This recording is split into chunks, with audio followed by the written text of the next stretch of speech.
God damn it, my life has taken a turn for the stupid as fuck the last 2 weeks.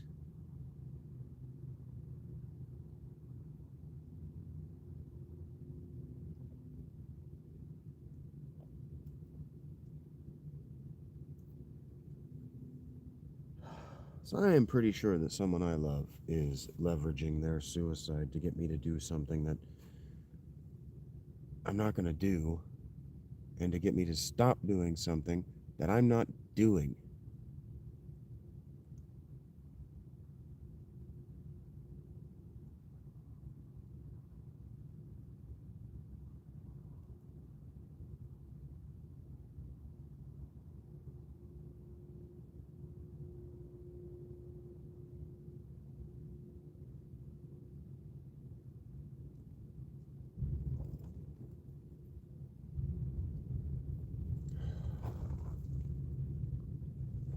So now I have no choice but to wait. I can't dissociate into Dragon Quest III or Kingdom Hearts. She's been doing this to me for months. She knows I can't work if she's unsafe, so she's been escalating, making herself unsafe for months so that I can't work.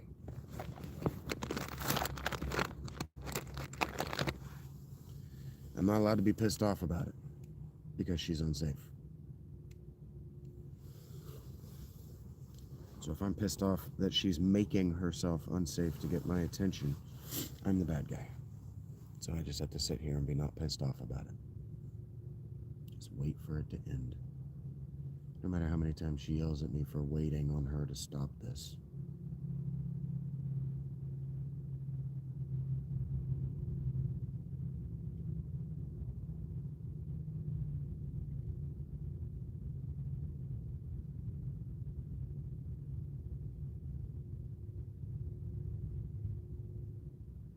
This is so stupid. She knows I can't eat when she's doing this shit.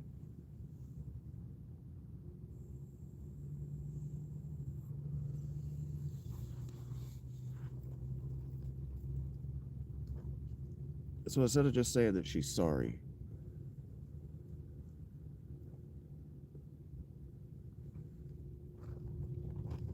and that she wished she hadn't said those things, and that she should have known better by now, and that it shouldn't have happened at all, and that it's all stupid. It's all so stupid. None of it's real. And I was right the first time when I said, none of this is real. You're not going to stand behind it in 2 days. Stop this. It's my fault. I'm responsible for it. So if I do anything other than be contrite, if I do anything at all, that's the wrong thing.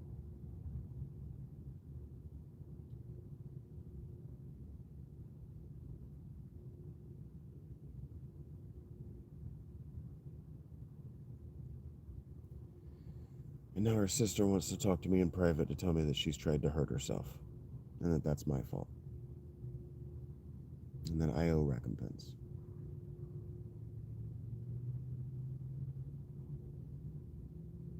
When the whole time I've been the one saying, get your shit together. Stop this.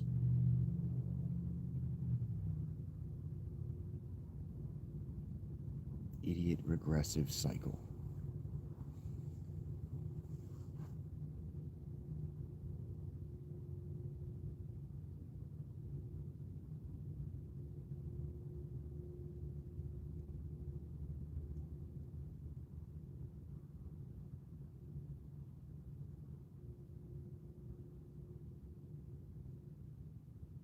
They'll tell you, go away, shut up, and then they'll lock themselves behind a door and they'll scream at you about how much they hate you. But if you leave so you don't have to remember them like that, so you don't have to carry it with you into the next time you interact with them, you don't love them.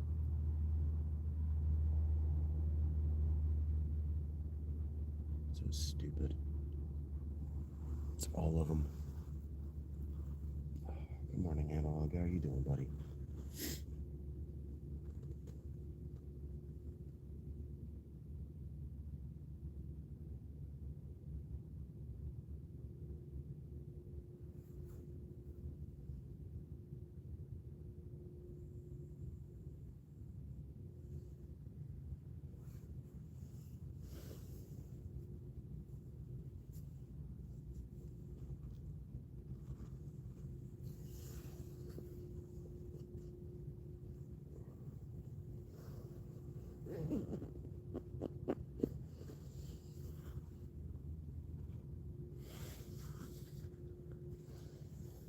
I am not having a good morning, but I hope you are.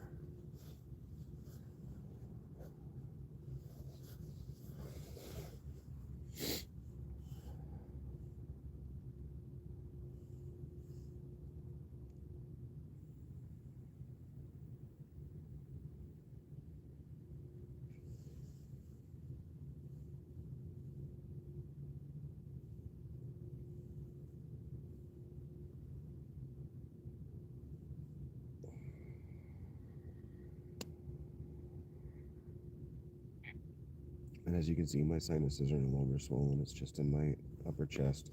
I'll be fine tomorrow. The medicine helps. I will go get another 3-pack today. I don't really have the money for it, but I got $100 more I can go in debt.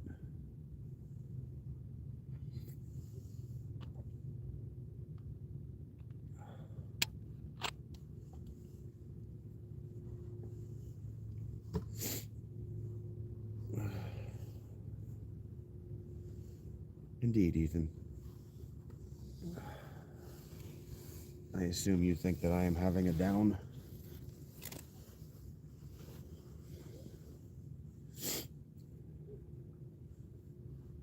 My life is a valley, buddy.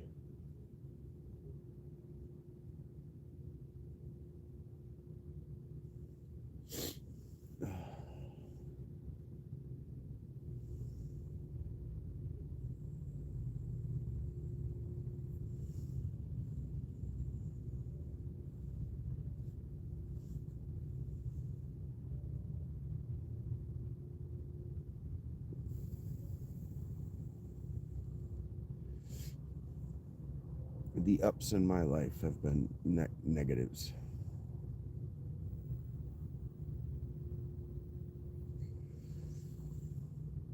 I am definitely not at my worst, Ethan.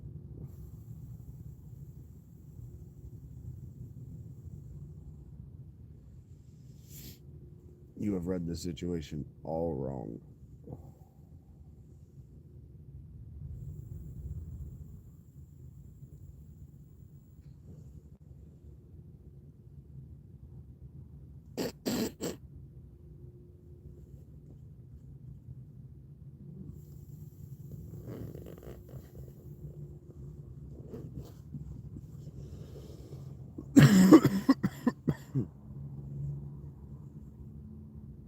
No, I am not a God-fearing man. I fear neither man nor God. Sure, Ethan. You just started speaking after I laid out what's going on with me. Literally the moment I was done laying it out, you started speaking.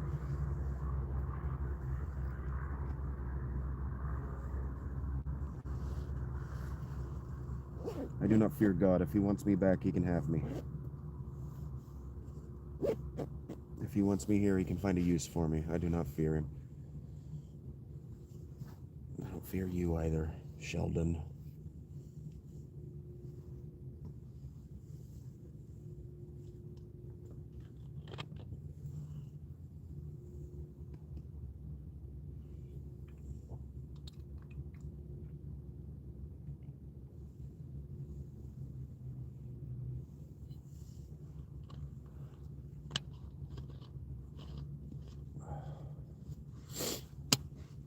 There's only so much time in the day to stand in awe of God. We got work to do.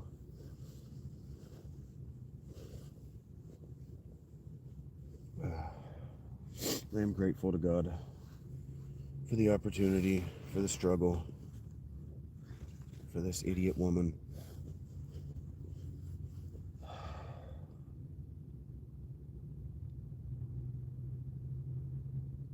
I guess. Oh, it's weed. So probably, yeah, I guess. It's the same stuff in dabs, right?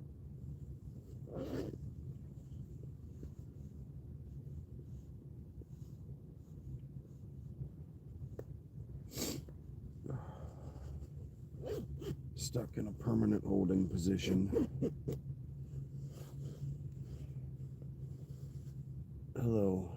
faster.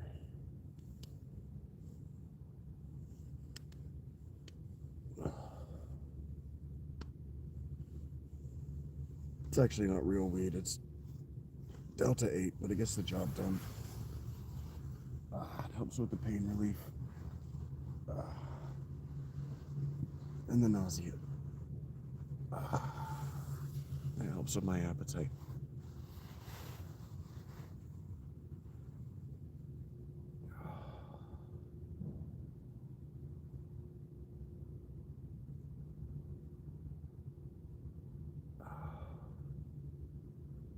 I'm fine, Jay. My leg hurts right now. It's gonna hurt again when I tuck it back under me when I'm stretching it out. I'll buckle up.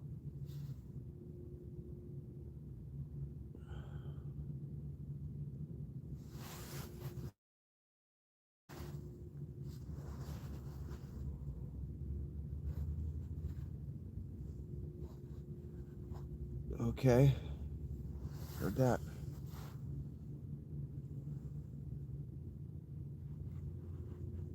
Do you want the alternative, Mr. Buckaroo? Ouch.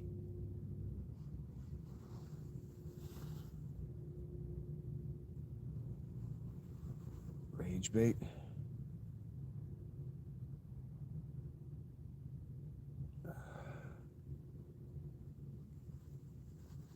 Yeah, probably, Sheldon. Probably too strong-willed for my own good.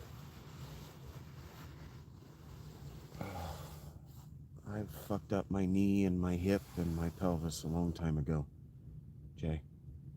They've gone untreated, so it just... I've been sitting cross-legged for about 2 hours. Maybe only an hour. That's about 2 hours. So it just hurts. It's okay. I wrecked my bike about 10 years ago. I fucked up my leg.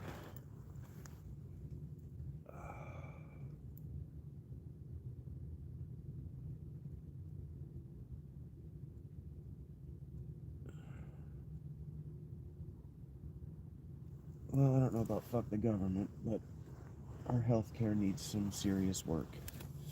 If only because our healthcare providers are undertrained and temperamentally inadequate to the position.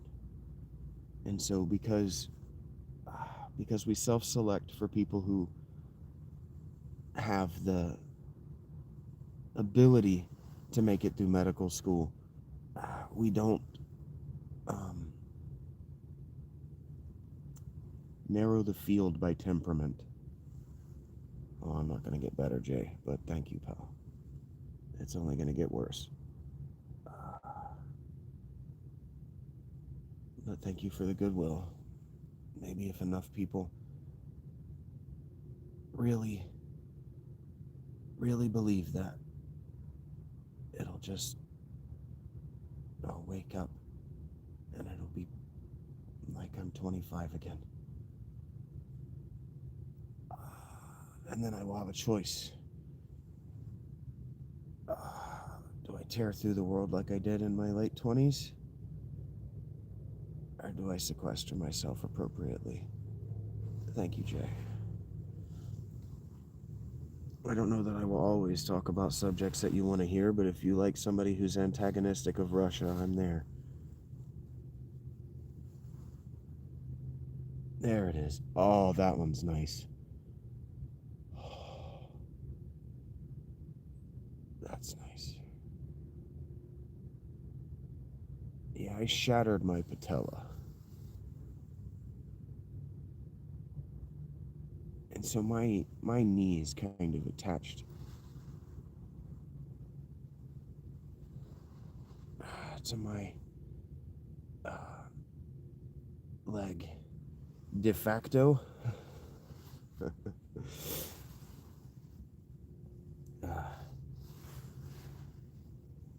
Hey, I appreciate that, Jay.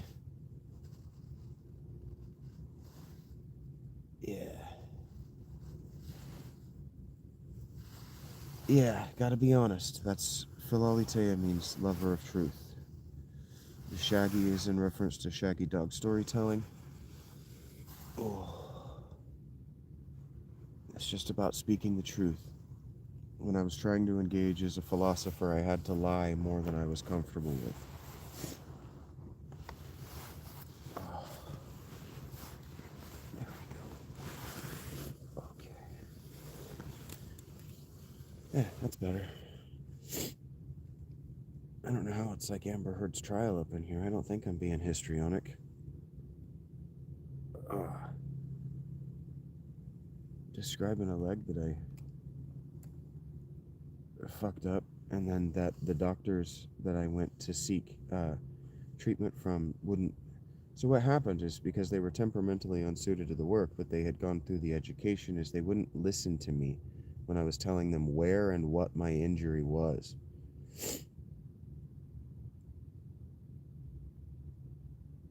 Yeah, it really bothered me.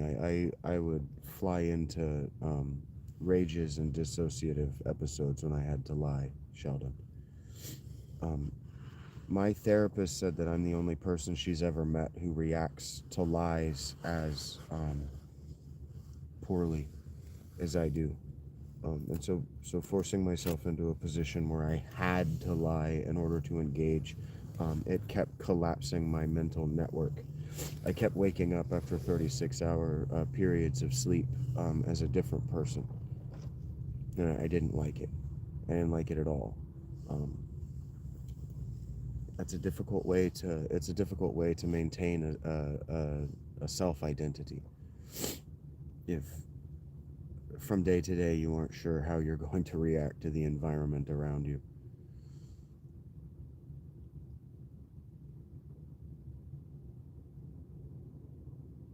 Hello, Heart Hacker. I wouldn't say that I'm well, but I'm fine.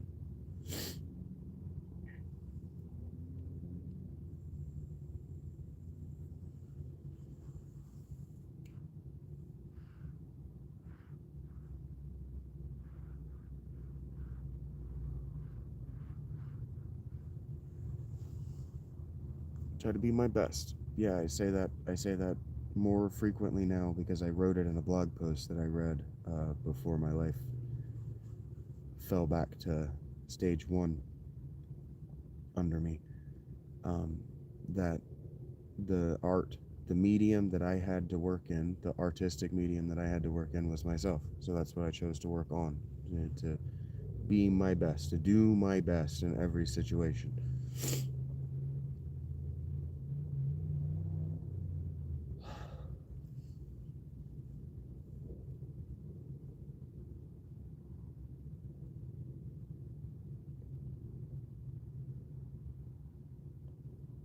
This woman.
I'm literally pinching my mouth shut so I don't say something that can't be misrepresented against me later. Jesus Christ. Jesus fucking Christ.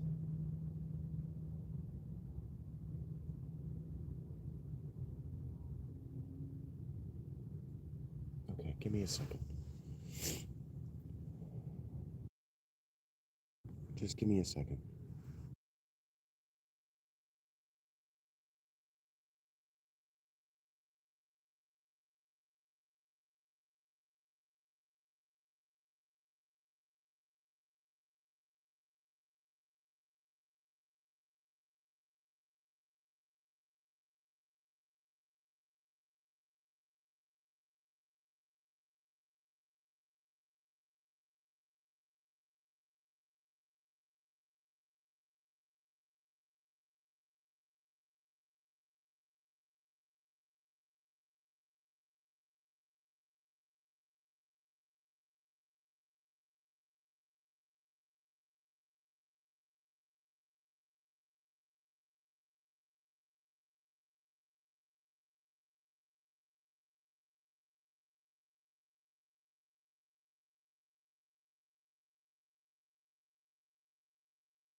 Okay, sorry. I thought I was going to be able to do that as a voice text, and I couldn't.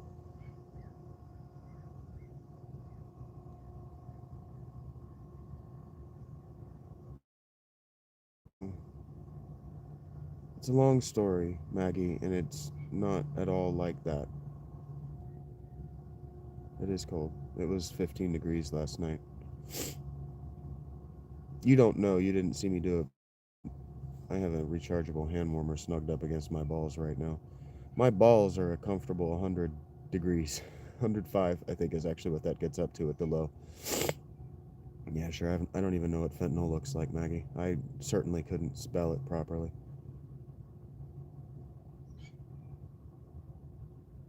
Yeah, I don't know what the temperature is right now. I'll look. Google says it's 20 degrees. Yeah, my balls are very warm. And so what that means is that they're inside a thermal they're inside two thermal blankets, the heater. So I am very comfortable. It's 20 degrees is what Google says.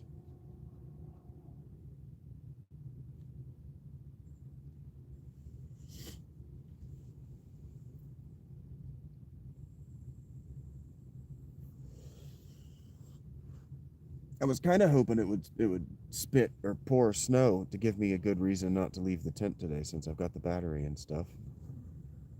And I've been meeting so many new people. I ended my last live not to restart the algorithm. For anybody who thinks I do that, I never do that. I started it. I restarted it because I needed to make sure that she wasn't dead. Oh, I'm comfortable. I'm actually totally comfortable. I'm actually looking for reasons not to leave the tent, because that moment I open the door to put my shoes on, my shoes are frozen, so it's going to take like 5 minutes to work my feet down into my shoes. That moment is going to be when my day gets miserable and I get into a bad mood. Right now, I'm totally comfortable. I slept an appropriate amount of time comfortably. I actually woke up early and went back to sleep. I just rolled over and went back to sleep. Oh yeah, I am super comfortable. Yeah, I'm wearing a bunch of thermal clothes. I arrived at homelessness through a combination of domestic abuse and choice, Maggie.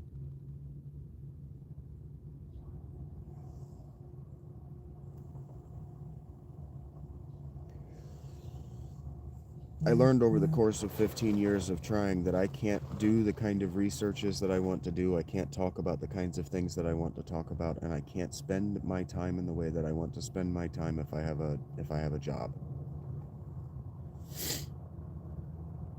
And so I've chosen to do the things I can't do if I'm working for somebody else for myself. And it's slowly working. It's working a lot better than it did a year ago. And if she would stop acting a damn fool.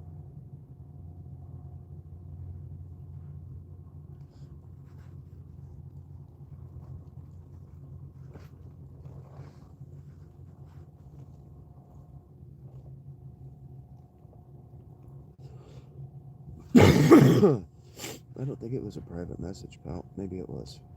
I don't know. I got the discard popped off this morning. Have I been to Agartha? If you mean the actual place, no. If you mean, isn't Agartha the underground city in India? Sham? Oh, that's probably sea moose.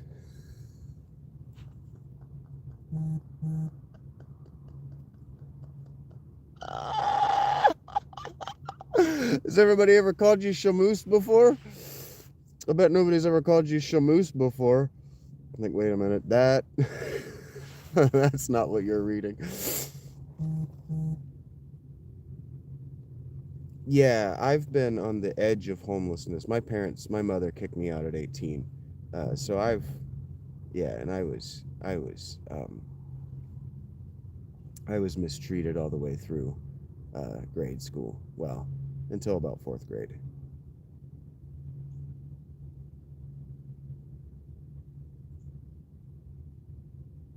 Oh, is your name Seamus?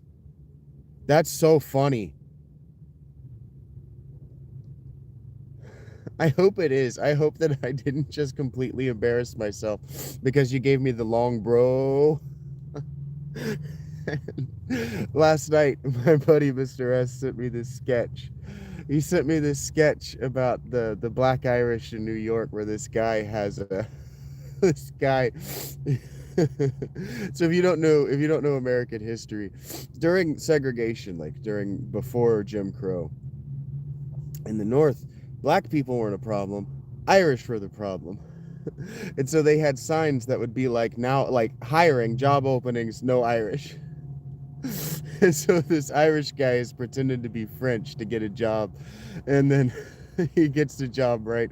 And then the job owner, like the business owner, calls in his other employees who are German and Italian, and they're also Irish guys. And then he goes, "Oh, you guys seem to know each other. Maybe you'd like to meet my wife, who's also Italian or French or whatever." And she comes out, and the guys go, "Seamus!" Because it's a fucking Irish dude in a blonde wig, and I died.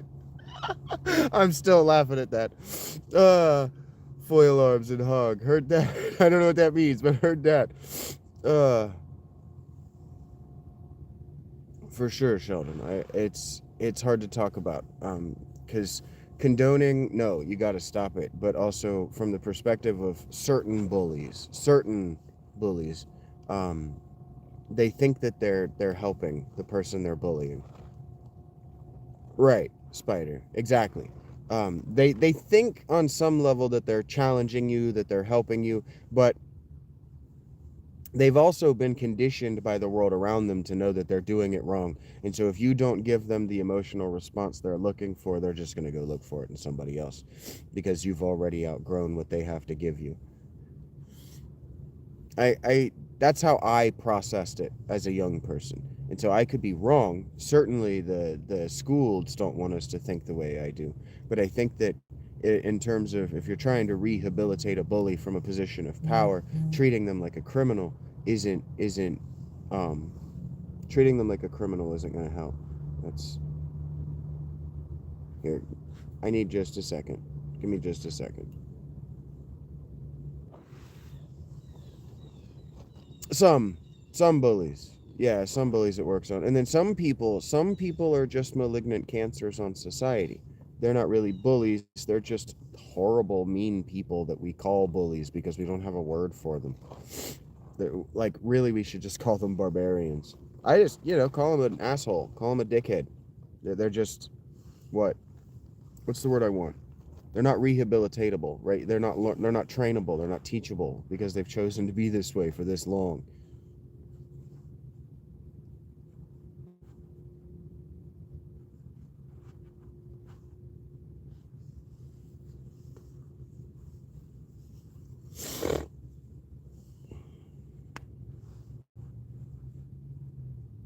And yeah, like, okay, so the humor thing, Spider-Man, is actually a high-level social skill. Being able to reach to humor is a way to try to bridge that gap. And so if they give up on you, they're not trying to bridge a gap. You see what I'm trying to say?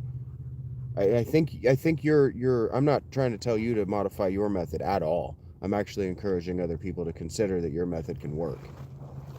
Yeah, I got in a lot of fights in school too, Sheldon.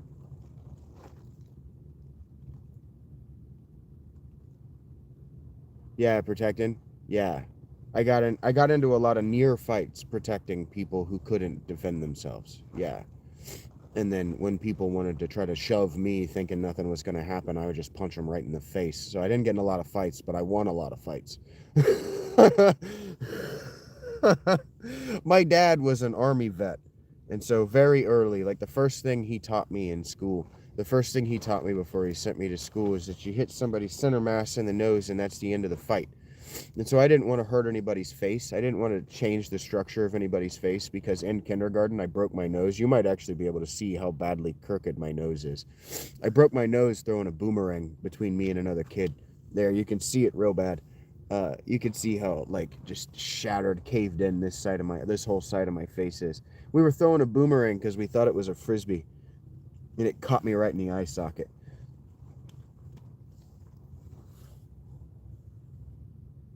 So I didn't want to change anybody's face, so I just hit him right in the mouth.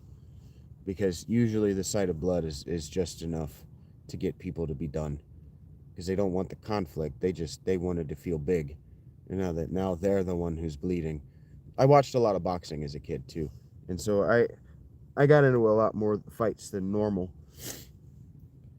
But also I say a lot of near fights because most people didn't want to make that first contact because they know that it puts them with their hands out and you able to lean into the first punch.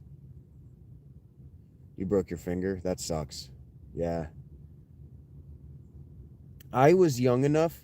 I was young enough that I reacted. My dad actually, even I remember as a kid, my dad pointing out that my reaction was surprising. I didn't cry or anything. I just went home. I felt dumb. I just ate up. I just absorbed the pain because I thought I was going to catch it in my hands like this, but I knew football and I knew that that was going to leave it hitting me in the face. I knew as I watched it that I needed to catch it like this off to the side of my body, but I watched it come in and I knew that if I missed it, it was going to hit me in the face. But I chose to let my face eat it. I remember thinking this. I'm going to let my face eat it so that I don't have to go chase it down. I didn't anticipate that it would hit me with the kind of power, with the momentum that it did. Yeah, Golden Glove boxers. My dad boxed in the army. I don't know why my dad didn't compete when he got out of the army. Probably because my mother wouldn't let him. But he wanted to. He used to go watch Golden Glove with his dad. So I don't know why he never competed. He used to talk about it.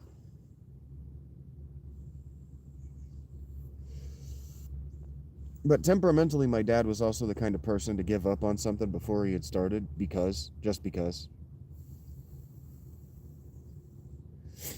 I took this glove off because I thought I was going to eat those chips, and now I haven't, and now I totally feel like Michael Jackson. Somebody from the 90s would call me Michael Jackson. It was entirely probably shock from the pain. Um, but I remember thinking the whole thing out. All right, I've eaten that, I'm bleeding, I got to go inside. Hey, Dave. And then my parents were both like, yeah, you have shattered your nose. My dad resets it and he's like, you're not crying. And it's like, why?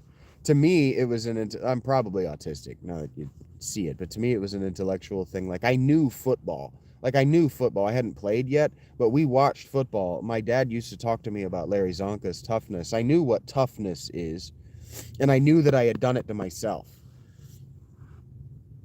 So temperamentally, that's the kind of person I am, I guess. I don't know why I'm telling this story.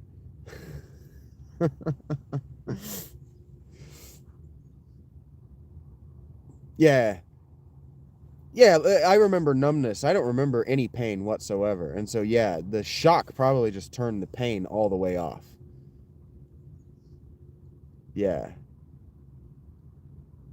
Yeah, I'm just making conversation, basically, Sheldon. I can't remember if I was using that as a bridge to get somewhere else or if I just told the story because I'm talking to new people who don't know me and haven't heard the story yet.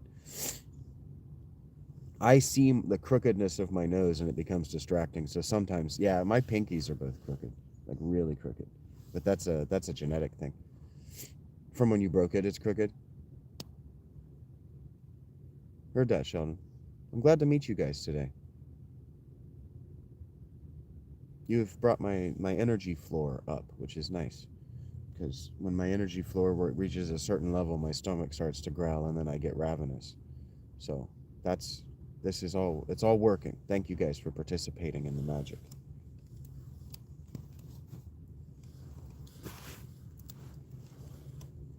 Right. I use that word magic because I'm an asshole. No.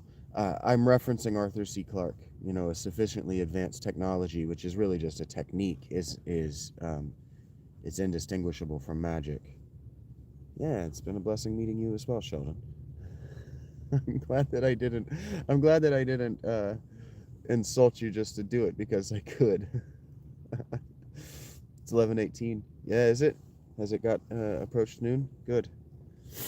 Good. On some level, I was trying to kill time. I started doing this because I needed to kill time to make sure that the woman I love hadn't hurt herself. And now I know that she hasn't hurt herself, but she's still being the woman I love, which means kind of dumb, but adorable. Hey, Eric, what's up? I'm pretty smart. I'm freakishly smart. Um, I'm smart in a way that's not safe for my well-being. Um, if you're still out there, you ask me why, like I'm homeless, and the reason is that I'm so smart. I've actually been fired for it. Like the reason that I was told that I was no longer on the schedule anymore is because I'm just too smart. So, yeah, I'm smart. I'm pretty smart.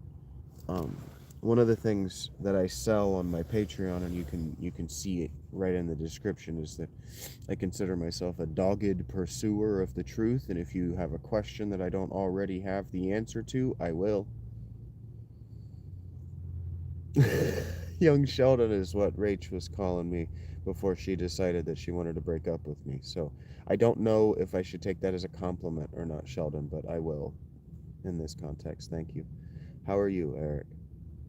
You've been distant, buddy. You in the bunker doing something you don't want to talk about, or are you in the bunker doing something that you will want to talk about someday because it's so awesome?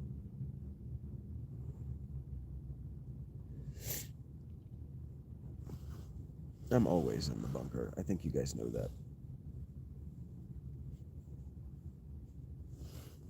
I think that's ultimately why 7 days doesn't satisfy the itch that I have, is that it's not a real good bunker sim.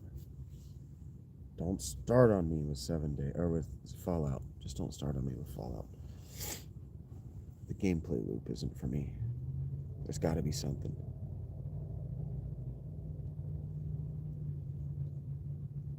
Hey, thanks, guys. Thank you for the positive feedback. I appreciate that. Success. And Sheldon, thank you.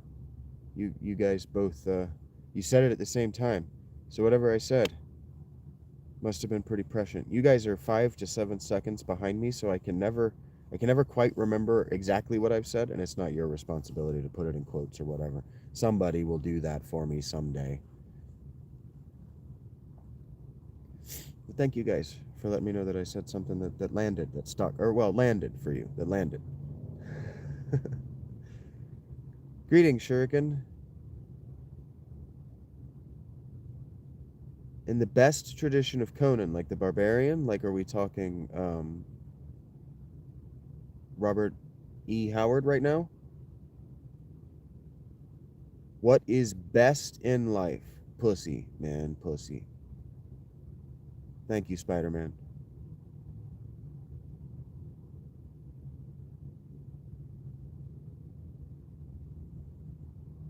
I can be sarcastic, yes. Ironic. I tend not to use derision. My best moment is probably not safe for work. My favorite moment in life is definitely not safe for work.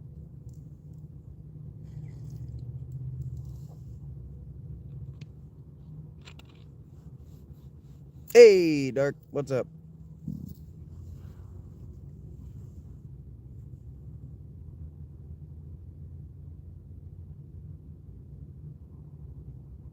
All the time. Heard that. Success. Yep. That's what writing is. That's what video editing is. Eric has a channel, and so there's always a non-zero chance that he's editing something. Your best was getting off drugs. Heard that. Heard that, Sheldon. Heard that. I took a long time to experiment with drugs, so I'm happy with the drugs I'm taking.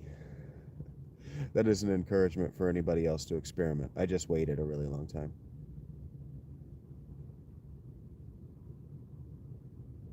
Hey, well, I figured in true Conan fashion, I couldn't get too graphic, but you know, a handful of TNA, a mouthful of TNA.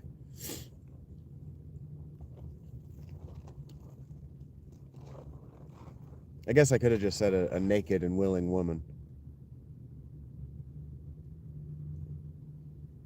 I don't necessarily think there's anything wrong with that, Sheldon. I was kind of talking earlier, yesterday or the day before, I was talking about how in the ancient world, magic seems to have been a very literal exchange of power or extraordinary vision now for a shortened lifespan in the future. And Robert E. Howard, Conan, kind of deals in this too. And I kind of always view drugs as the same thing. Like you're trading visions or extraordinary experiences in the now for a shortened experience in the future. And so I've just never judged anybody who decided they wanted to get into drugs young, because usually drugs are a social experience and everybody wants to be involved in social experiences. And then the social experiences around drugs, they came out of religious experiences in the ancient world. So who am I, a mystic living in a tent, to criticize you for seeking a religious experience? Who am I to criticize at all? It can be interesting to go down every path, but some of the paths you will see things that you can't unsee, Nathan. Candle that burns twice as bright, or at both ends. Yeah, in both ends. Sexity. For the Harvey Birdman fans out there in the universe. That seems to be a normal pattern, Sheldon. I'm not here to criticize, I'm just grateful that you survived. I've never even seen either.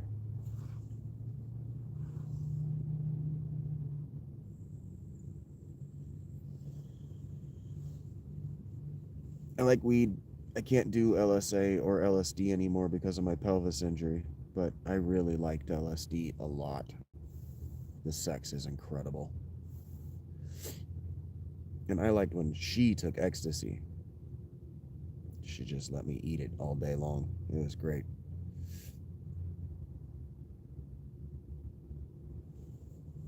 I don't really like alcohol. I like maybe as many as 6 beers before sex and sleep. So you can notice that there's a loop here.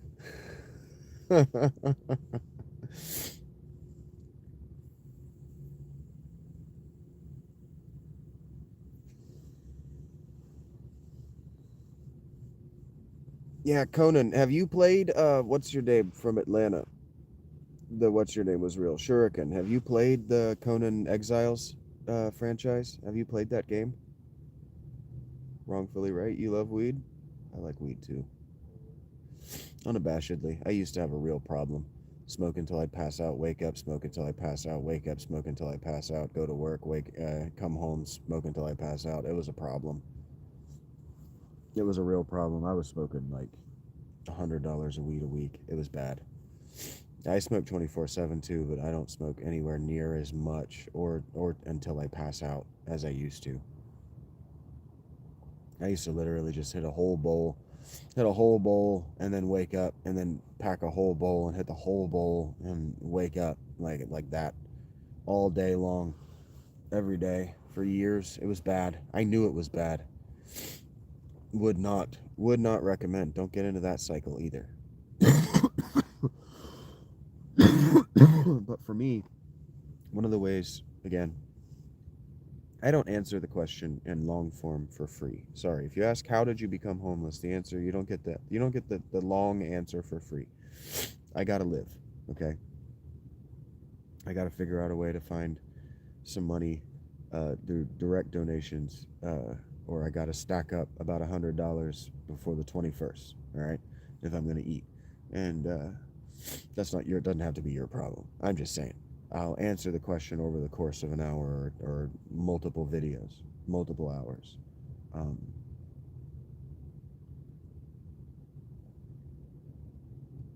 No, I'm not a speedhead. One of the ways that I came here was that you can't, right? If I have to earn every $20 that pays for my weed, I can't just smoke it until I sleep. I have to use it as medicine. It has to become something that I use as little as possible to get through a day. You have a buddy like me? Oh, there are a lot of people like me. People say that a lot. I look like somebody they know. Oh, I talk and act like somebody you know. Yeah, I do. A lot of people reach toward being like me. You understand what I'm saying? A lot of people reach toward being their complete selves. Yeah, you said that already, Sheldon. I'm sure you did. I'm sure you did. Yeah.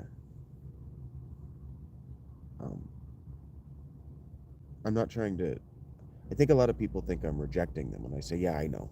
It's like I know that, and I'm glad that you noticed. So that allows us to communicate. I try to be chill. That is like if we like pick a personality type and we try to be that personality type, chill is the guy that I have been trying to be since middle school, because I am extremely high strung. I'm extremely high strung and I'm perfectionist in a way that's harmful to me. So just chilling out even on my own self has been my goal for 30 years. Not 30 years, 25 years.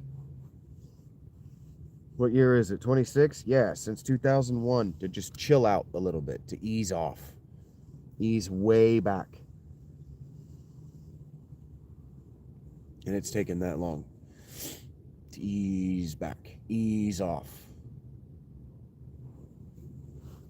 I grew up in a military household, an engineering household, playing sports, and then my mother was the runner-up to the valedictorian of her class, and she blamed being pregnant with me, and she blamed me that she wasn't valedictorian, and so from a very early age I was expected to be the valedictorian of my class, and then they moved me back to the high school that she got runner-up from, and I knew that was never going to happen, because the teacher who gave her the B that kept her from being valedictorian was my principal. It was never happening.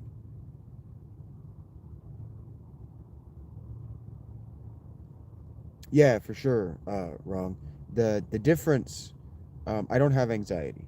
I have a lot going on up here because I figured out how to use Zen and other meditative techniques keep my brain busy so my body doesn't think I'm dying. Hey, T-Rex, what's up, buddy? How are you doing?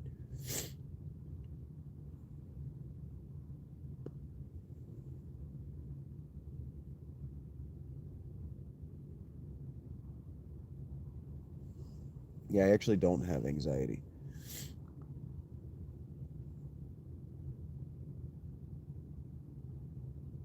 Yeah. Well, anxiety, impending doom. Yeah, anxiety is your body's feeling that you're not intelligent or prepared enough to survive whatever's coming. The next thing. Anxiety is just a feeling like you're not ready, you're not prepared to survive the next thing. And I dealt with that by going and living in a tent for 2 winters. Yeah. Yeah. And so one of the ways that you can convince your body that you're not going to die from the next thing is to be constantly working on the next thing, to be constantly prepared, practiced, prepared, right? Like martial arts, like sports.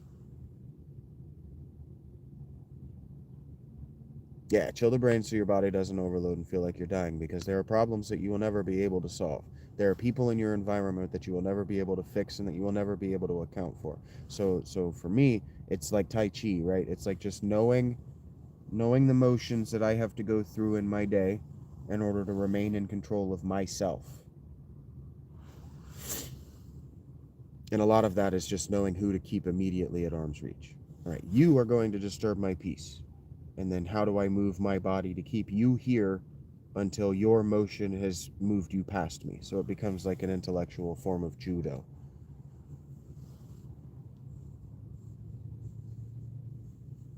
Maybe a social form of intellectual judo.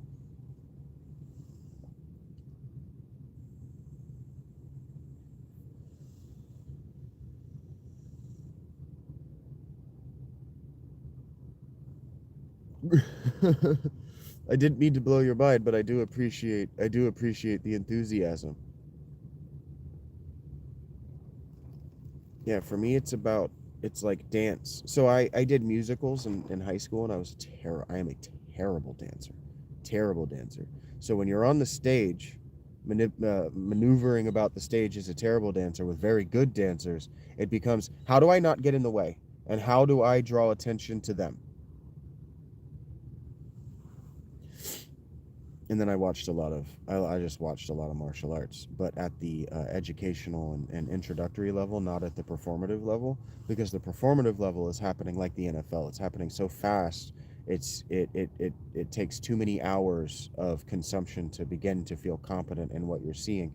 But if you're listening to a master in slow motion explain to you why that they do the things they do, you can start to feel an introductory expertise, right? It's so like this is something I actually did. If you go and you work for enough corporations, like if you go and you work for enough fast food joints, you'll start to notice how all of them are the same in different ways.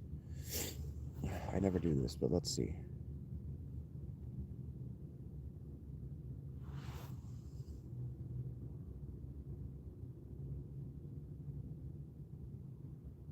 Keep trucking.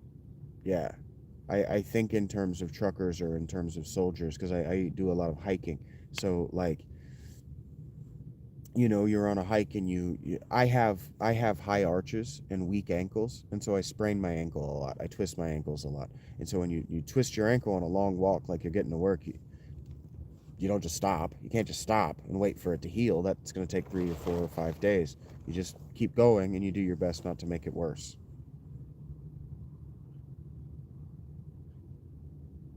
Yeah, I'm in a lot better mood because I know that the woman I love isn't dead. Huh. You're trying, Slim. Uh, I'm allowed to say that word. And I grew up in a household that used it fluently, so I know how to use that word, and you're behaving like one.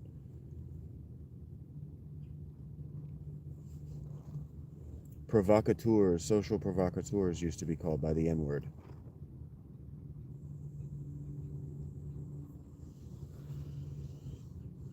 Did you know that etymologically that word is what Vikings called men who chose to be bottoms to other men?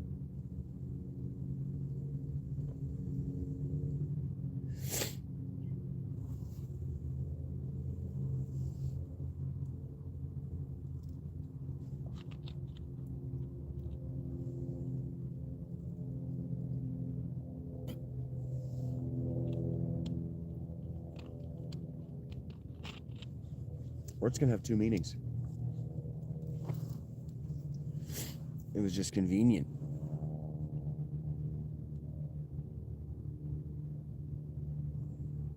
Yeah. I wasn't sure. And so I actually went live as a demonstration of a lot of people don't think I live what I preach. And so as a demonstration of finding something to work on to keep myself from being anxious over something I can't control, whether she is or is not alive, I went live. I would love to buy a bag, Chris. You have no idea. You have no idea how much I would love that. Just real weed, you have no idea. I don't know why nobody has offered to sell me in this town. I don't know. It drives me absolutely fucking bonkers. They'll smoke in front of me and not offer, like, hey, do you smoke? Never. Never once. It makes me fucking crazy. Weed culture has just changed. It's just changed, man. I hate it. I hate it. I kind of wish it were back to just totally illegal again and I couldn't even get my hands on it so I could just pine after it and crave for the days. Government changed weed, man. The middle class changed weed.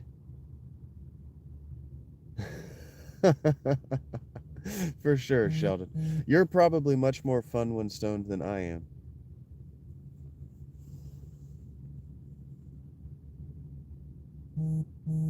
Stop yelling at me.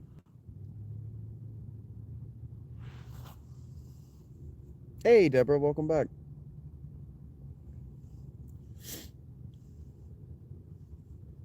Yeah, I chose the tent. I chose homelessness. I don't think of it as homelessness. I use homelessness as a shorthand to get through it. Rachel doesn't like it when I do this. I use homelessness as a shorthand for ascetic mysticism. But that's difficult for people to talk about, people to understand. Yeah, it's yeah, totally. Beaver. It's different. I don't know about the genetically modified, but it's different. The culture is different. Just people are like, this is my weed, get your own. And that's just not how it used to be. It used to be like, oh, like you don't have any weed, I will give you as little weed as I can to still be sharing because it's expensive, but I know a guy.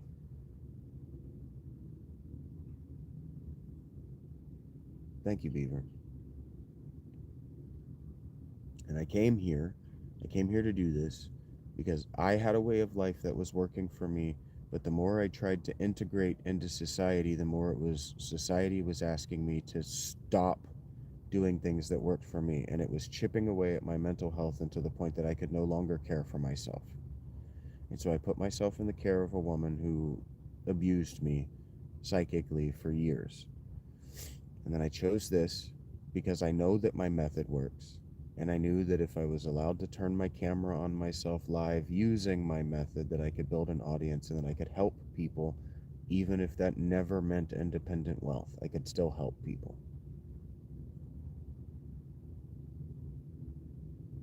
Agreed, Nathan. Agreed. 100%. The sobriety by itself is preferable. Agreed. Books on asceticism.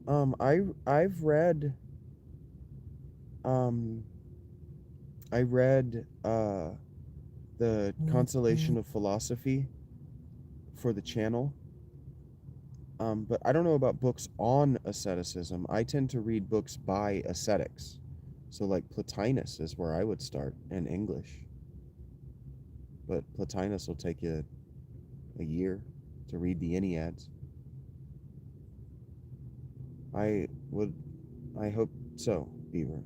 I hope I can help you along your journey.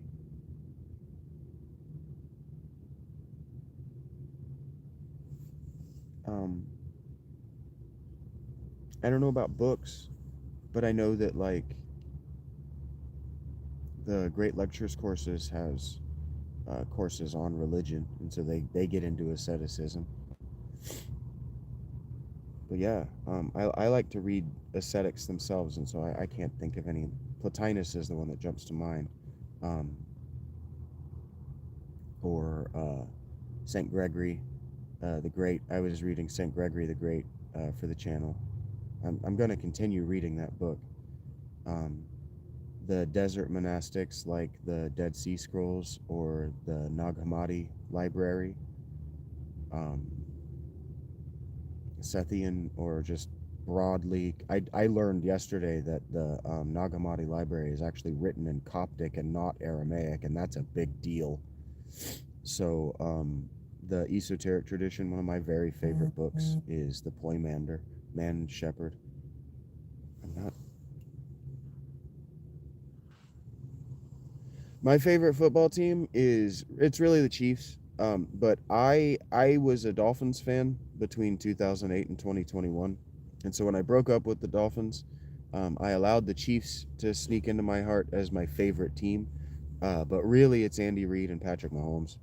Andy Reid has been my favorite coach since he started with the Eagles, and then the Bengals are supposed to be my favorite team. They're the team that I own a hat of, and Chase and Burrow are my favorite players. So they're supposed to be my favorite team.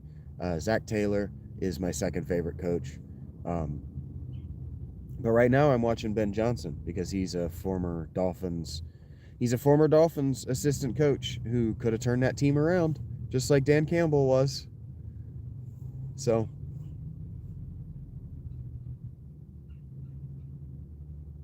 repurpose building materials. That's cool. Animals too. Yeah, I interact with a lot of animals. I have a mouse that I feed. Let's see if he actually got his nuts last night. Yeah, I gave him I gave him 3 pecans last night and he took them. Cowboys fan? Yeah. Um I like Ben Johnson, and so my most recent ex-girlfriend, Kat, my most recent ex-girlfriend, Kat, um, when we first got together in 2001, she wanted an in to watch the NFL with me because I was watching all of the games. And so she wanted an in to sit on the couch and watch the games with me. And so I taught her the game. And she fell in love with the Bears history. She fell in love with George Halas and the history of the Bears. And then they drafted the OSU kid, Justin Fields. And so we live in Zanesville, but Zanesville's just outside of Columbus, which is where OSU is. And so she wanted an in to like a team. So she picked the OSU quarterback, and so she picked the Bears. And then when they moved on from Justin Fields, she decided that she hated the Bears now. And it was so funny because I was telling her, they're going to move on to Justin Fields. They're going to take this Caleb Williams kid. He's got Mahomes' freakish ability if they can protect his legs. And they're going to get Ben Johnson because Ben Johnson wants that job. He's made it clear they're going to get it. And she's like, no, I hate both of them. I hope the team tanks. And so now that they're playing really well, I'm kind of spite rooting for them. I never would have rooted for the Bears without Ben Johnson.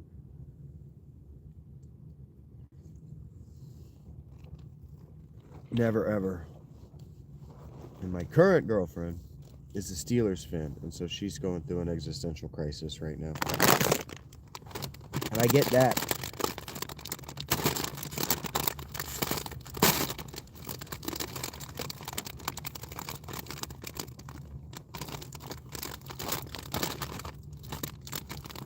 Steeler Nation, heard that, Marble.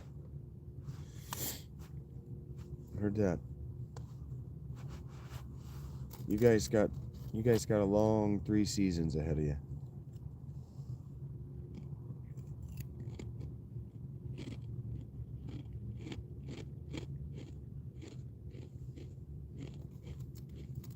Agreed, Sheldon. I was pulling for Rodgers as well, man.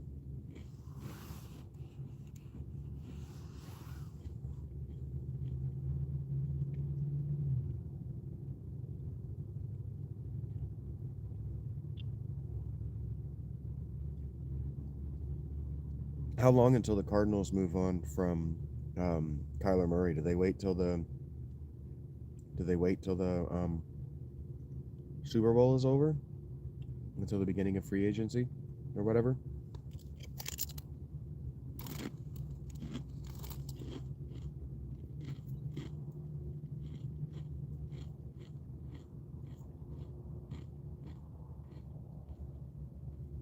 Because Kyler's still under contract, right? But they cut bait with their coach.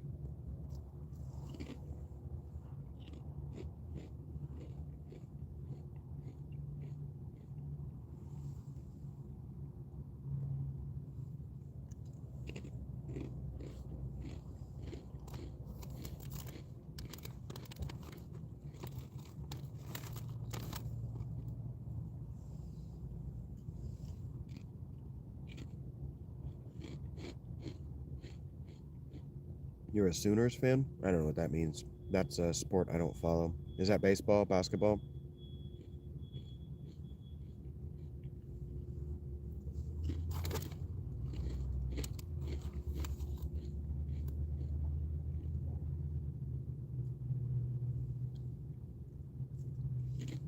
Sorry I'm eating on camera. I told you that my emotional level would raise until I wanted to eat. Oklahoma. Is that where Kyler went to school? I can't follow the college game.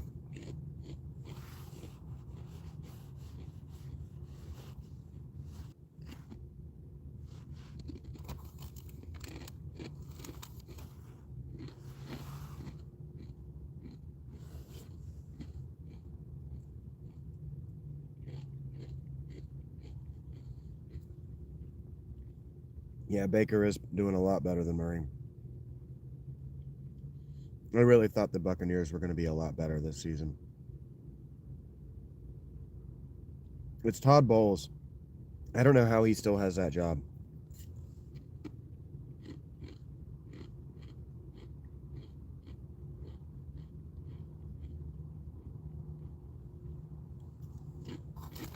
Ugh.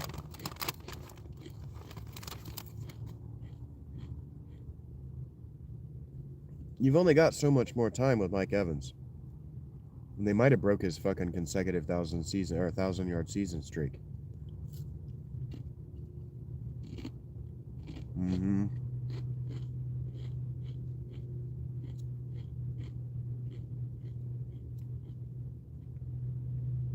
That was a disappointing season.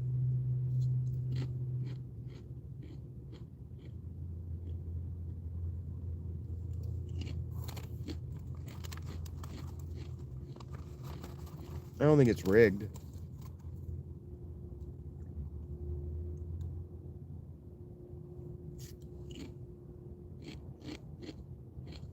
Exactly, Sheldon. Shanahan's problem isn't that he and his staff can't coach NFL caliber players to win an NFL game, even against higher quality stars than their own.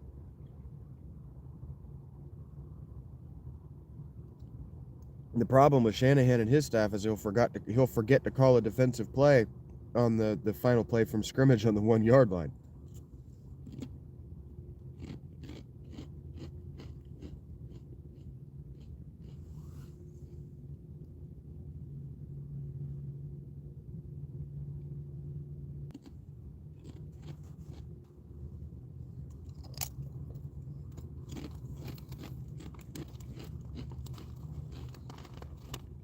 Michael, I don't think sports are rigged. I think they're massaged, but I don't think they're rigged. First of all, it's not legal. The federal government made laws about rigging sports leagues with the Major League Baseball in like the early 1900s. So there are people looking into it.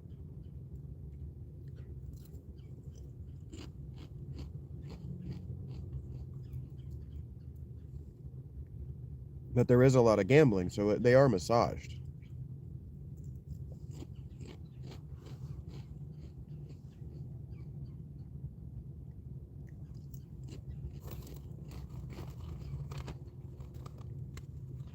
Well, yeah. Like Brady's Buccaneers Super Bowl was massaged with a lot of penalties.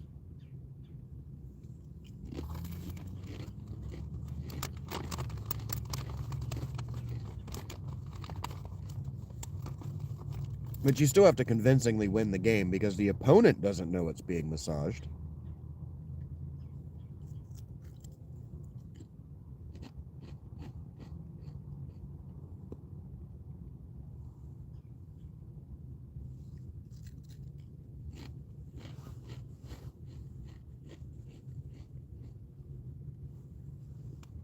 But I don't think it's a waste of time.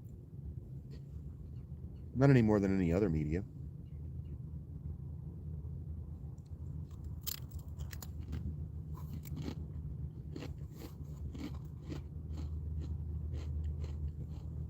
If the outcomes are predetermined on some level, at least, oh, I can't even remember his name now. Wow. OBJ. At least, Olindo Baines Johnson did actually catch that catch.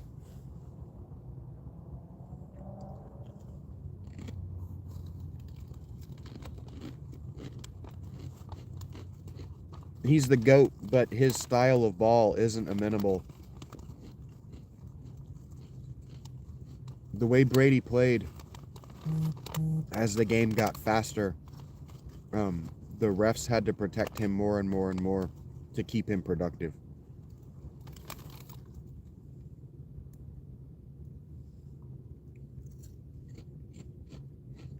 But I think he's the GOAT because of the way he played, the way he threw, the way he understood his body.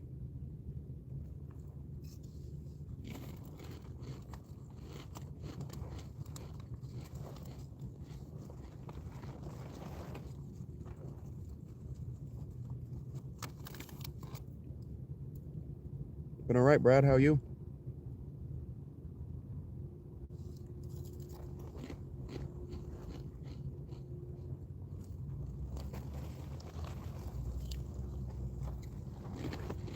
Mm-hmm. I was a Dolphins fan that whole time, man. For me, at some point, it just became a matter of if you can't beat him consistently in his home, admire him for what he's doing.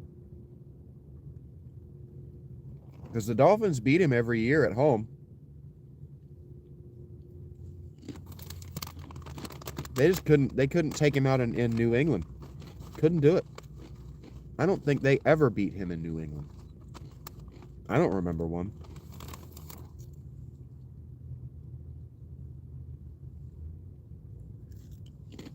Hi, Fraser. Sorry I didn't say anything sooner. Heard that, Brad. Hopefully you're working hard, not hardly working.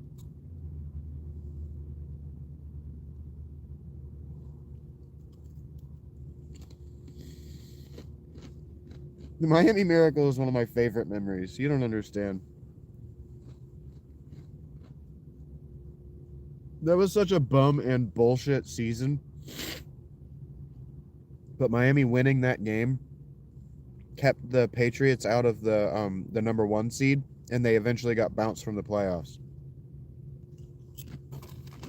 That felt so good. See, when you're a fan of a bullshit organization like the Dolphins, you got to take your good memories from other teams' losses, and that's not a fun way to watch the game. I am taking it easy, Brad.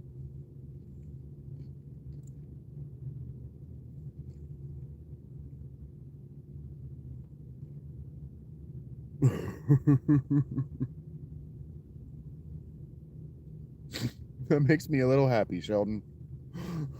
A little bit. The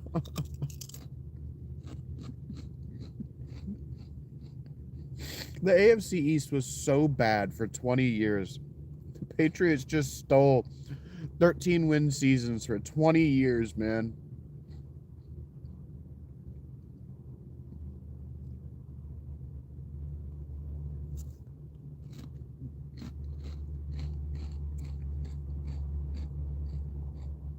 The Shitberg game where Antonio Brown ran out of bounds in the snow on that kickoff return that would have just easily won the game because they didn't even bother to try to tackle him at all.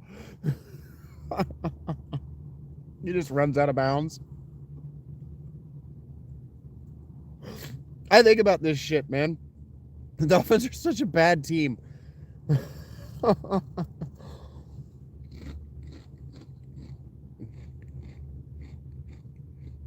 That tuck rule. I think that what Brady has said is that he absolutely was not trying to tuck it, that was 100% a fumble, but that he was going to argue that he was bringing it down to reposition to throw for the rest of his life. So I don't know. I'm a little bit young for that controversy.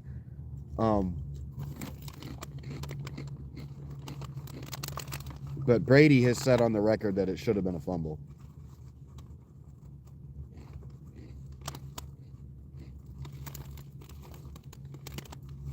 Brady's so funny. I'm glad that he's kept the camera on himself in the post-career. Oh. The Raiders haven't been the same either.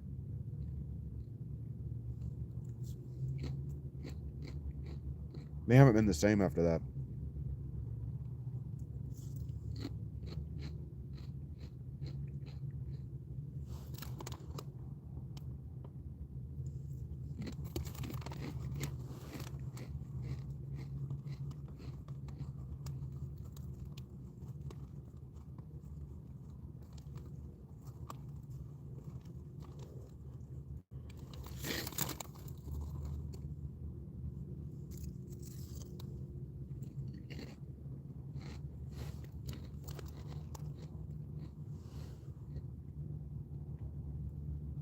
So I don't watch as closely as I used to.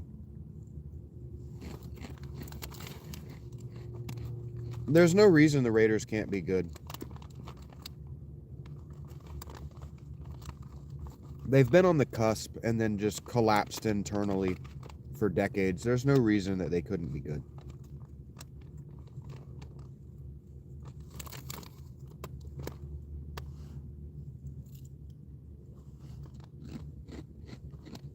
Brady's just got to be patient, right? Because he's part owner and people think that he's involved in ownership decisions.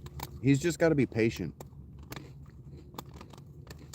They're going to put an embarrassing product on the field for 2 or 3 years. I think he will, though. I think he will.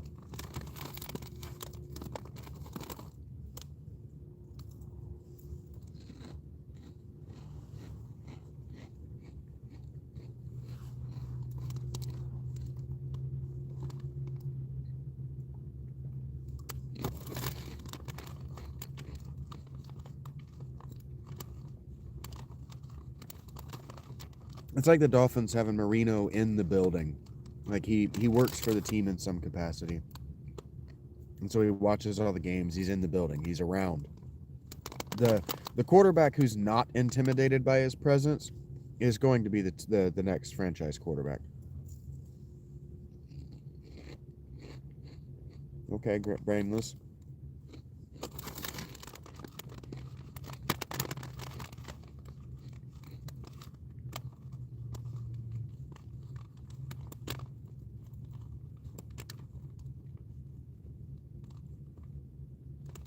You think he's going to go for full ownership? He's going to try to buy the Davis family out?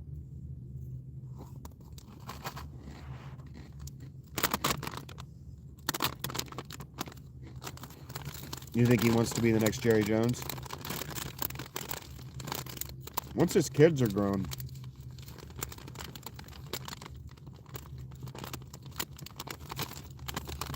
Are we going to get a Brady on the field? Does one of his boys play ball?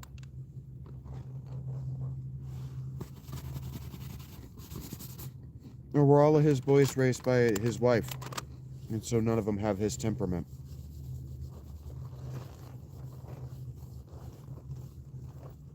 We know that's the difference in the Sanders boys and their dad, right? The Sanders boys were raised by their mama.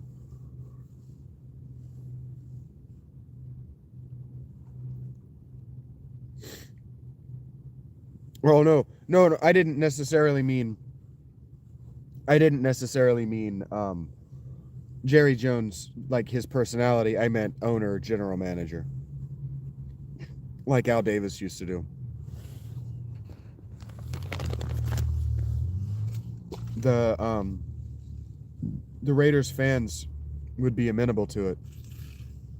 No, I didn't mean annoying like Jerry is Jerry, but are we gonna get just the next 30 years of Tom Brady standing on a podium on draft day like that?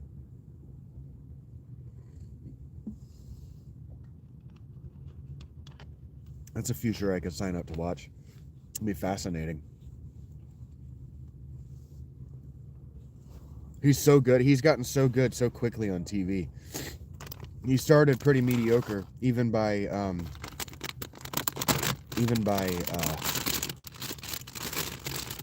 transitionary standards. A guy who's gone from being an expert at this only other thing and even avoiding being in front of microphones to sitting down in front of a microphone and talking to people he's literally never communicated with before. It only took him a season. He got very good very quickly. I still like Romo. The problem, and Romo talks about it, Romo and what's his name, Jim Nantz, they'll say it at the beginning of the first of this series of games that they do every year, that we're going to do a lot of Chiefs games this year. Tony and Nantz do a lot of Chiefs games. And so the only games that they have to refer back to earlier in the year are Chiefs games. That's not on them. That's on NBC or CBS or whoever has them. Hey, Weary, what's up? That's on the network. That's not on those guys. I still think they're very good. Romo's still funny. That's the thing, is Romo is still funny. They've just been doing it so long, and he's so far away from his playing career that he can't say what he would have done in his playing career anymore. I like how he gets excited too. Oh, Jim! When he does that, it's fun. I like it. People on the internet, they decide to arbitrarily dislike when they recognize a pattern, right? When they realize that people have character traits, right?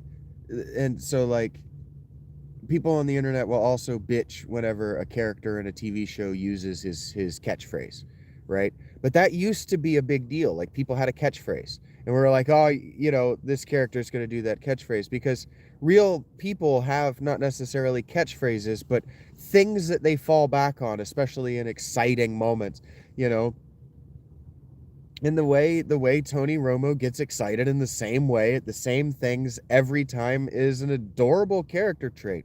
It's like a catchphrase. But then also, they were bitching at Al Michaels. They've been bitching at Al Michaels since, is it Al Michaels? Is that his name? Since he went to Amazon Prime with Kirk Herbstreit, because he doesn't get excited, because he's not like hyping up this shitty Thursday game. He'll talk about how this is a shit burger and I don't want to fucking eat it. And I think that's funny. He'll start becoming a grumpy old man, and I think that's hilarious. Kevin Harlan. I love Kevin Harlan. Kevin Harlan used to do the radio for the Giants. He was on TV doing, he did TV commentary for a little while. Kevin Harlan is the guy, you can find this. He's the radio guy. He was the radio guy for the Giants for years and years and years. And one year, a black cat gets down on the field during it was like a Giants-Eagles primetime game or something like that. But this cat gets down on the field, and he actually calls the cat like it's a radio call. It's fucking hilarious. Oh, the cat has entered the whatever red zone. A touchdown! He does the whole thing. Kevin Harlan is a fucking legend. Yeah, Kevin Harlan's a fucking legend. He also did the streaker, where he's talking about, I don't even remember the whole thing, but there was a streaker on the field during a game, and it's a radio call, and he goes, "The guy is drunk!" Kevin Harlan's a fucking legend. I love that guy. His voice is awesome, and yeah, he gets so fucking hype. He's so funny. He I've seen him do interviews about the cat, and he's like, well, we hadn't done a commercial break in a while, and I knew that we owed our sponsor, so I just took the opportunity. It's brilliant. He's a fucking professional. That's what that's called. That's called being a fucking professional. Yeah, I appreciate that, Sheldon. I'm a cagey fucking weirdo in person, but I'm having a good time here. Thank you for that. Thank you for that. Thank you for letting me talk. I'm gonna leave this eventually. I'm gonna go up to Panera, and the first thing I'm gonna do is I'm gonna send that fucking cat Kevin Harlan call. I'm gonna send that to the Discord. That's gonna be the first thing I do when I end this. That's one of the funniest things I experienced that live. I was watching that game. I used to listen on the radio, so I actually bought the NFL Premium, their package, that NFL Premium package or whatever, where you can watch the games the next day or after they're off. I've been buying that since they first offered it because they give you all the radio games. You can watch all the games on radio live. I've been paying that $150 or whatever for like 15 years because you can listen to the radio calls. The radio calls are so good. The conversation that they're having on the radio is so much better than the conversation they're having on television, especially in your B and C slots, your 1 and your bad 4 o'clock games. Because the teams calling the games, like the home and the away teams, they know their teams. And so they also get to go and scout the opponent. And so they also get to go and talk to the opponent's players like the national guys do. But they spend all week with their team. And so they know their players so much better than the national media guys do. And so you can watch a game and know when it's over pretty quick. Because if you're listening to the radio call and not watching the on-field production, because the radio guys will be done. They're like, I'm done. This game's over. And they'll start talking about other stuff. And if you really want to know why a team is busted, listen to a radio game. Like, listen to the radio call in like week 13, 15, and they'll tell you exactly why that team is busted and can't win. It's cool that the radio still exists. I don't follow either of those sports, Sheldon. I'm supposed to be. I'm an official, but not devoted fan of the Utah Jazz, and I wanted my most recent ex-girlfriend, Kat. She was a baseball fan. She broke up with the Guardians because they changed their name, but she liked baseball. And so I wanted to root for the Dodgers, but then they went and won the series, didn't they? Didn't they do the whole thing? What's the vibe? I don't know what that means, Ree. Yeah.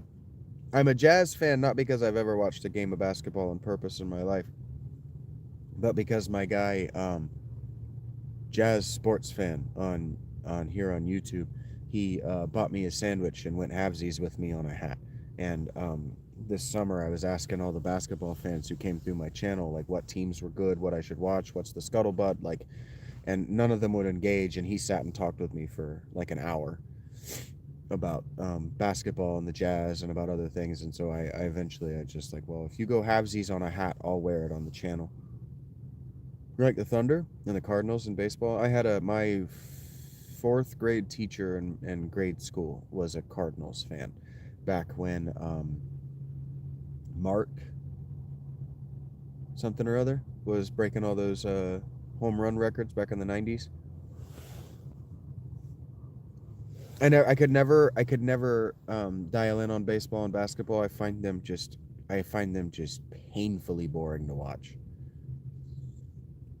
Yeah, sports talk, talking about life. I'll talk about anything you want.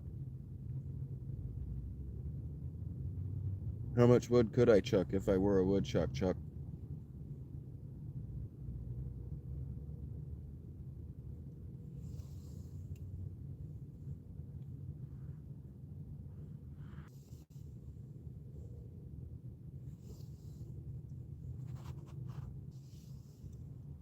Golf is fucked?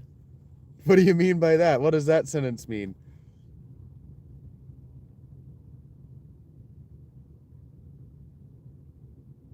I don't know what that means, Nathan, but it sounds like you're telling me something that's actually happening and that you're not talking nonsense. Do you want to describe what that means to me, Nathan?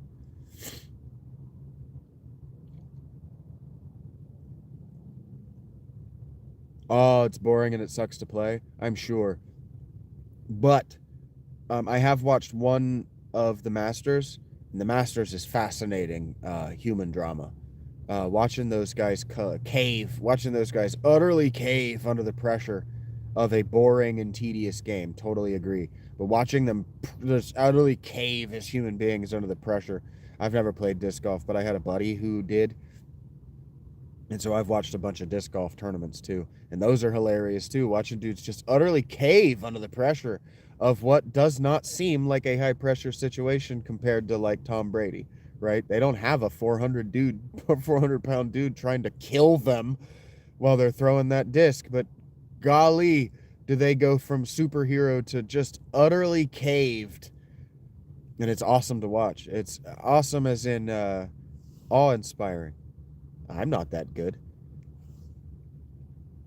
I'm not good enough to reach a height that could get me on television so that I could collapse under the weight of my own ambition or my own fear. I'm not good enough at anything. Not athletically.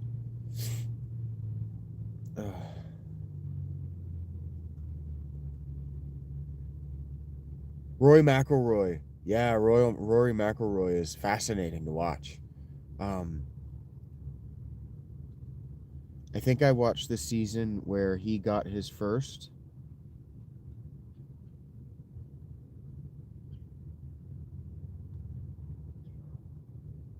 I don't remember. I think it's McIlroy. I think I watched one of his Masters. Fascinating shit. Like, just as a human study in, like, psychological drama. But the game itself is boring as fuck. It was boring on Wii Sports. I get it. It's an excuse to walk around the Scottish Highlands and drink beer. I get it. Nathan, I don't know why you just repeated yourself.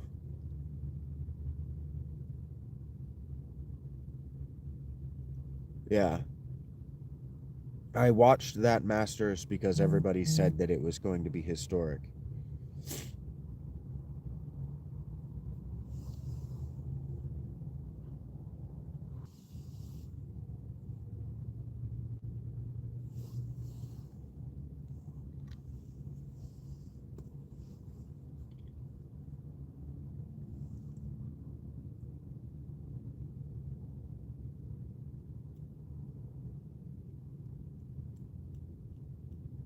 Hey, take care, Sheldon. Grateful to talk to you too, buddy. Be well. Take care of yourself. Go out there, make you that money. Find the success that you're looking for, pal.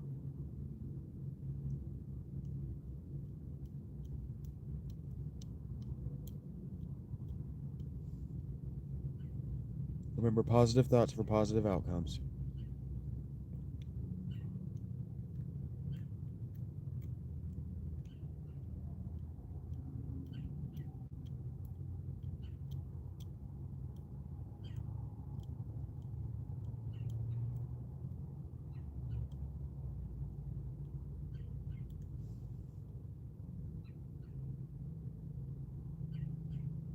All right.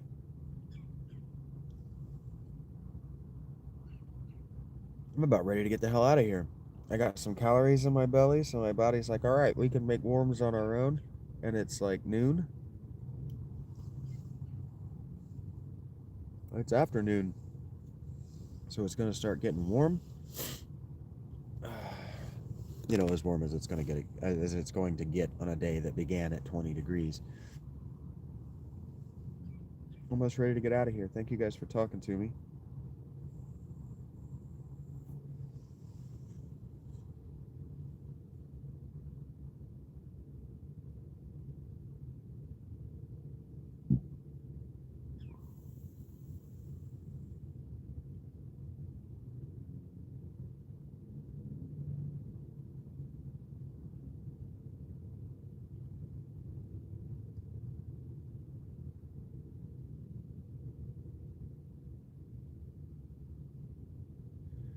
But now I need to do some research. I need to do some research. So I'm going to break apart from you guys. And Rach is probably going to think that I'm ending this because I'm avoiding her, but that's not happening. I need to do some research. So thank you guys.